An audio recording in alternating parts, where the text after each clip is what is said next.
Kita semua tahu 4 tahun terakhir bisnis properti tidak terlalu menjanjikan seperti di tahun 2010-2013. Tapi tenang wahai pejabat, kita tidak akan mengutuk Anda kok. Bener deh, daripada mengutuk kegelapan, lebih baik kita menyalakan lilin, menyalakan api, sumur dahono, menyalakan genset, menyalakan pembangkit listrik. Kalau perlu punya PLN sendiri, kita tetap semangat kok. Salah satunya melihat peluang dari tamu yang datang. Kepada tim grup manajemen bisnis properti baru-baru ini saya mengatakan, setelah menghitung statistik tamu calon pelanggan, maka terdapat fakta bahwa setiap hari kehadiran 10-20 tamu melihat di 10 lokasi kita, atau dalam 3 bulan terakhir sekitar 1.500an tamu hadir. Ini adalah sebuah daftar nama yang panjang dan sangat potensial sebagai calon pembeli, juga ambasador dari produk kita. Sebentar, ini bukan properti 10 lokasi besar, asetnya besar, lahannya luas, bukan. Ini hanya 2 ruko di Pejaten, 1 rumah di Cinere, 1 gedung kecil di Mampang, 1 kantor di Buncit, 1 tanah di Kemang, 5 rumah tipe BTN di Tangerang, dan beberapa lokasi kecil lainnya. Plus, hutang banknya gede. Saat ini kami mati bunga karena bisnis nggak muter, karena pembeli nggak ada pembiayaan. Dana bank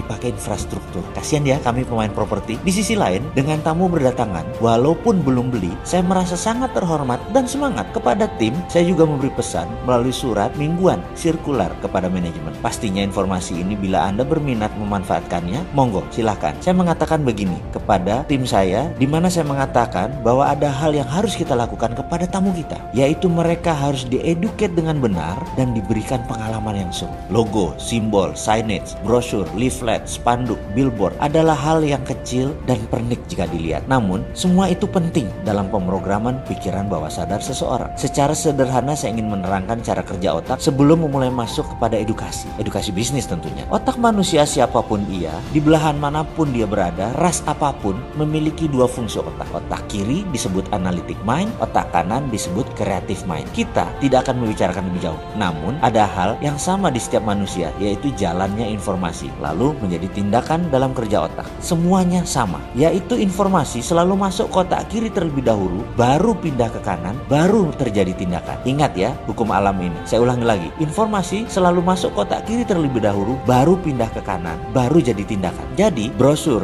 leaflet, spanduk, logo, signage adalah informasi otak kiri dari konsumen. Lalu, informasi otak kanan adalah perasaan dan pengalaman. Simbol ini tadi perasaannya menghasilkan apa? Logo tadi menghasilkan pengalaman apa? Disinilah divisi art and kreatif harus sungguh-sungguh menggunakan intuisinya. Setelah sisi kiri otak terpuasi, maka tidak ada yang lebih dahsyat dari perasaan dan pengalaman seseorang di dalam pemrograman pikiran. Adalah informasi langsung tertuju ke otak kanan lewat otak kiri yang terpuasi. Jadi setelah otak kirinya terpuasi dengan informasi, jangan biarkan dia menganalisa. Beri secepatnya pengalaman yang menyenangkan. Seluruh indera tamu harus terpuasi dengan tampilan yang segar dari ruangan. Mata memandang indah, telinga dengan musik yang indah terdengar, enaknya rasa makanan di lidah, harumnya ruangan, bersih dan rapihnya tertata ruangan, sehingga semua inderanya terpuasi. Benar, saya putuskan untuk memberi hidangan snack yang enak kepada tamu. Beli nggak beli, datang saja kita kasih makan. Dan terakhir, senyum serta tegur sapa ramah setiap wajah tim properti yang melayani dengan tulus. Ketulusan ditangkap oleh getaran atau vibrasi. Hal ini yang membuat kesan damai, menyenangkan, dan buat betah. Jika otak kiri terpuasi, otak kanan terpuasi, maka tindakan yang terjadi pasti adalah instant buying dan pastinya akan menjadi loyalty customer. Dia bisa menjadi ambasador